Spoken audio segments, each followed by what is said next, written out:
All right, welcome back to the SilmFilm script discussion, season 3, episode 3, part 3. Had a little too much fun with that, I think. Twice. Anyway, so that's right. We were trying to get this organized. So, teaser, we're back in Rivendell. Okay. You don't like that? No, it's okay. It just means we're going to need at least 3 scenes before we can bring up orcs. We were gonna need that anyway. Okay, that's fine. All right, so that is the tie-in to the Valar. So Elrond is here in the role of the Valar. That Right. fits. So who is Elrond talking to? The obvious choice would be Gilraen, Aragorn's mother. Right. So do we want to have a scene where she comes in and says, "Hey, any news?" And he says, "Nope, haven't heard from my boys yet." Or yours. Yeah. But don't worry, they'll find him. Yeah. And while we shouldn't say the exact words, we can say something to the effect of, he has been staying here this whole time. It probably isn't the most terrible thing in the world that he's out there. Blah blah blah. Yeah, I think that Gilraen should express some either gratitude or embarrassment for Elrond's help in this. Yeah. Like, on one level, she's ridiculously thankful that he sent his 2 sons to go fetch her errant son. On another level, she's potentially worried that her kids' rash actions might endanger someone else. So, like, if anything were to happen to the Sons of Elrond on this little rescue mission, that would be, like, her kid's fault, and therefore it's like, So she feels a little bit responsible. Like, it's the type of thing where when there's a search and rescue mission because somebody was on a mountain that had avalanche warnings and they weren't supposed to be on it, and then there was an avalanche, and then they attempted to send the search and rescue team out to rescue the people.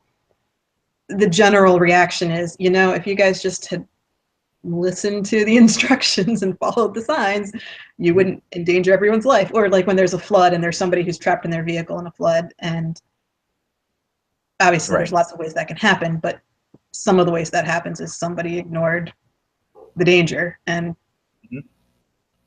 allowed themselves to get trapped. So ignoring evacuation warnings and stuff like that. Right. And I mean, like, that's not always what happens, but because floods come up very quickly. When it's snowing out, and anytime it snows, the local government immediately goes out saying, nobody leave their house. Nobody at all. If you don't have to leave your house, don't leave your house.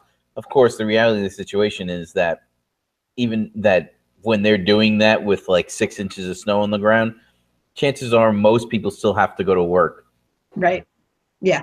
So it's exaggerated sometimes, but regardless of all that, I'm not going to get into whether or not you should obey warnings or when you should obey warnings, or whether or not I always obey warnings. Yeah, there's no story there. But the truth is, if somebody does something reckless and stupid and that endangers somebody else's life, there's some responsibility there that, it's your fault that these people had to risk their lives to come save you. And Aragorn's actions here definitely fall into the reckless and stupid category, not the justified. Right. Or just poor victim caught in bad circumstances. This is totally his own fault, and he got himself into it. So I kind of want Gilraen's attitude towards him to be like a little bit like that. Like, my kid just did something stupid that could endanger other people, and I don't know whether to be worried for his safety or thinking up his punishment when we get him back. Like, I'm not sure which one, like, she feels both. Because we've shown her as a fairly harsh character, but there should be a lot of vulnerability here because her grief for her husband is probably brought to the forefront when her son is missing like this. Not in her immediate vicinity. Right. She's basically had Aragorn safe in a protected place from the age of 2 to the age of 16. And this is the first time that she's had to worry that he's out in the wild, falling in a ravine or drowning in a river or getting attacked by orcs or whatever. Like, she's never had to worry about that before because he's always been safe. All right. And like the worst thing that could have happened to him was while exploring Rivendell, falling in a river there or out of a tree or something. You know, just normal kid stuff. Right. Yeah. So the question is, do we go and spend like a minute, even 30 seconds with Estel before we go to the Valar? If he's going to be our protagonist, why not introduce him right away? Mm-hmm. But if we're going to have a couple more scenes in Act 1, if we're going to have another scene in Act 1 with Aragorn, then we don't need it here. Like, the teaser can just be talking about Aragorn, and that's good enough if we're going to get to him. Right. Well, which I think we will. Yes. Okay. Unless you want to like end. Unless you want to end their conversation with a shot of him out in the woods. That's just what I was thinking. Okay, yeah. I just didn't want to have him meet the twins yet. No. I'm thinking just an individual shot. Okay, so that they've been talking about this kid. Let's show him. Right. Okay, that's fine. All right, so that's our teaser. Right. Okay. Is it raining in the woods? Is it raining in the woods? I mean, I just have to ask. Are there storm clouds rolling in? Well, he could be up on a height and seeing a storm coming in. Yeah, and that's a really dramatic thing to see. Mm-hmm. Almost as dramatic as a storm at sea. Yeah. I'm totally subtle with my transition. All right, so I'm much better with going to him if he's not just like walking through the woods, but if he's standing on a overlook on a promontory. Yeah, exactly. Standing somewhere really cool with storm clouds coming in. That's a shot that's worth seeing. Yes. Okay. And clearly pleased with himself. Mm-hmm. Like, I want him to be totally unaware that people are worried about him, or at least seemingly not caring. And he should be like with that expression on his face of daring the storm to come at him. Yeah. So he's just like, I'm here. It's all good. I am all that is man. Something like that, yes. In all his 16-year-old bravado. All right. So, all right. So we go from, in our Act 1, we can start out with the Valar. Yes. Now there was, I want to try to truncate this conversation a little bit. I know there's a lot of talk about having a lot of points of view in it. I don't think we need a debate of the Valar because this is one thing where the Valar should be fairly unanimous. Right. Like, they've already thought about this Noldor problem. This is nothing new to them. Right. And they made their decision, the non-interference decision, when they sent Yanwei, which happened prior to this conversation. Right. So this is just reiterating the consequences of not interfering. Mm-hmm. The only thing not the only thing. One possible thing worth pointing out would be if somebody wanted to say something about how, yes, the kinslaying is bad, but it would have been even worse if we had interfered. Right. Which I don't know that the audience is going to buy because the Valar totally could have stopped all that from happening. Well, could they though? Because when they get involved, they tend to break a lot of stuff. They do. And so I think that is something where, like, if Alma says, well, I could have stopped it, but there wouldn't be any Aqualande anymore. Like, that would kind of make sense. Like, Alma's mad. So He's not going to make a joke. But he could have said something along the lines of, sure, I could have stopped that, but I would have destroyed more than they did. Yeah, exactly. Okay.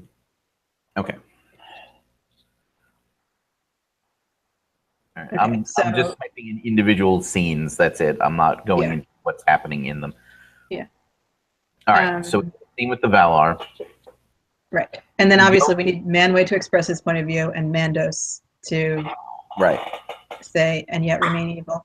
Yes. Now, in the book, does that exchange happen after the Doom of Mandos?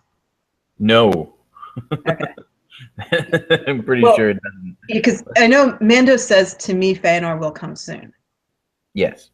But I can't remember when he said it. Hang on. If he says it now, and Feanor doesn't die until like the second to the last episode of the season, practically, well, third to the last, then it's a little premature, maybe. Hang on a second. I guess I can get my own copy of the book. It's just. So I'm noticing that it is not immediately after, because the description of the Doom of Mandos takes place like pretty much right after. Hang on a second.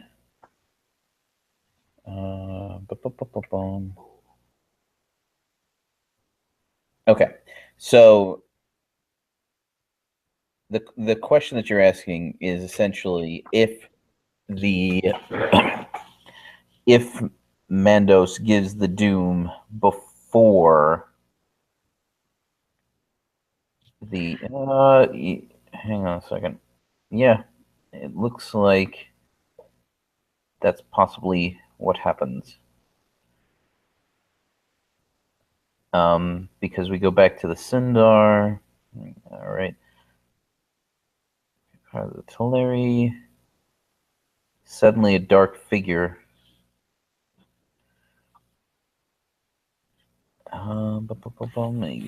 Rose.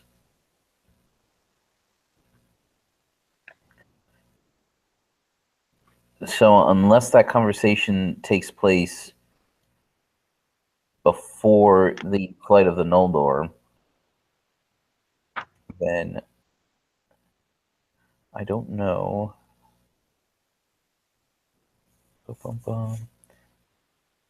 Morgoth goes back. Said I do. That's Thieves' Quarrel. They were not the first. Yeah, it's got to be after.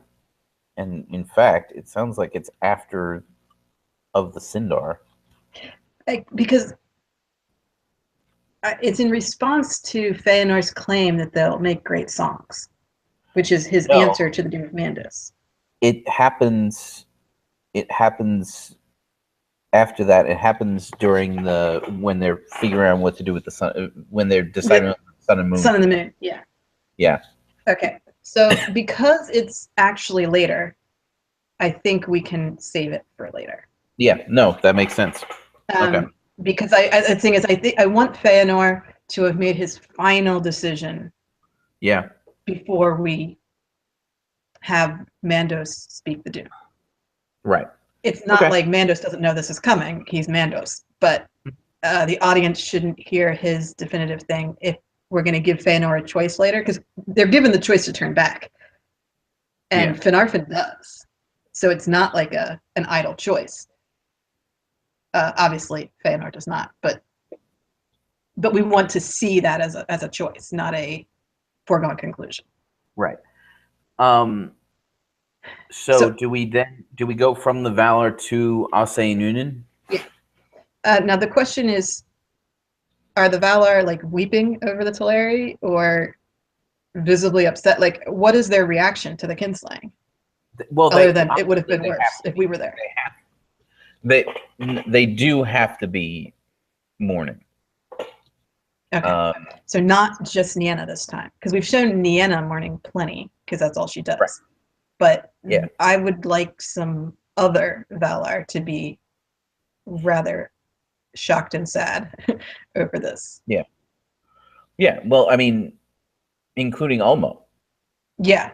Well, Ulmo is angry. Yeah. But it's the kind of thing of like some people when they get angry, their temper comes out, and other people get very still. Yeah. So Ulmo is the kind of guy who gets very still and speaks very carefully, and he's going to destroy you. Yes. And that's what should come out in his reaction to this. Yeah. That he is not ever going to forgive the Noldor for this. Well, the ones who took part anyway. Yeah. I mean, because like Tulkas can be saying something to the effect of, you know, we could have put a stop to it, you know, like, you know, and so that would give Ulmo the opportunity to say, what would you have had us do? Like, yeah, he's like, oh, I could have stopped it all right and ended the Noldor and the Teleri and Aqualanda all in one fell swoop. There'd be nothing left. Right. Surgical strikes are not the Valar's strong suit. Not any one of them. Yeah. Okay. Okay, so from there we go to Ase and Uinen, and they're also both upset. Right.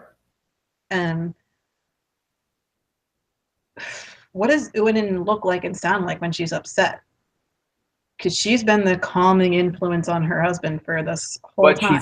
They've both been wild, though. Yeah, oh, she's always been wild, but she's more reasonable, less wild. Well, not less wild, more reasonable, less hot-headed.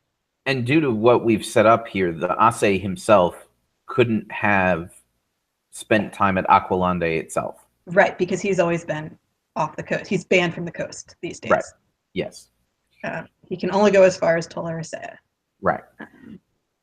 So Uinen has had a close relationship with the Teleri and Aqualande. Right. They're her special people.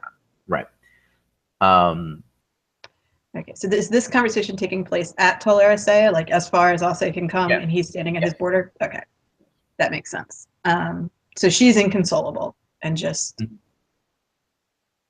at what point does her grief turn to anger? When she sees the ships. Ah, okay. They see them sailing that not only have these people killed her friends, they stole their ships, and that's like the last straw. Okay. Yes. All right, I can see that being a trigger.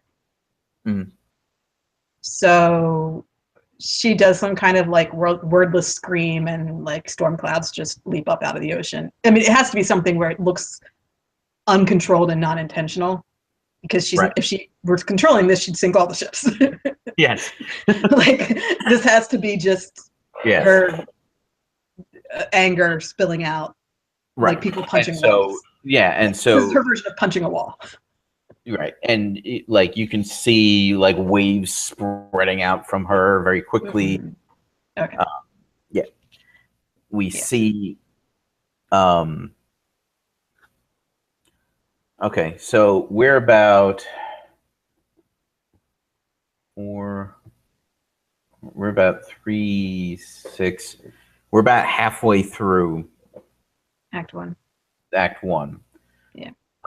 So what we should do is we should get a shot of the Noldor seeing the storm coming in. And then we should go to our guys. The frame. We should go back to the frame. Yes. Okay. I like that because I would like to see elves panicking before the storm hits. Yes. Like that's going to be more effective than seeing a ship drown in some ways, because these are people who don't know what to do with that. Okay, so we go back to the frame. Now we have Elladan and Elrohir meet Estel. They find him. Right. So should he have taken shelter from the storm, maybe? Yeah, so he can be an over. You know, he was in a rocky area, so he could be in an overhanging area, which is like waiting it out, not in a cave, not like a conveniently located actual real shelter. He's just under a rock. Right. Okay.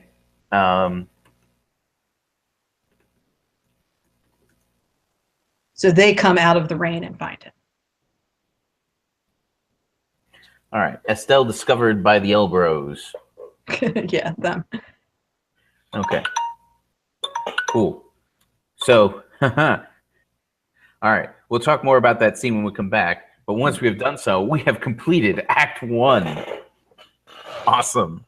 Virtual high five. Anyway, so if you're watching this live, we'll be back in a second. If you're watching us on YouTube in the future, definitely like and share the videos if you like and want to share them. If you haven't yet, feel free to subscribe is the word that I'm trying to say. We'll be back in a second.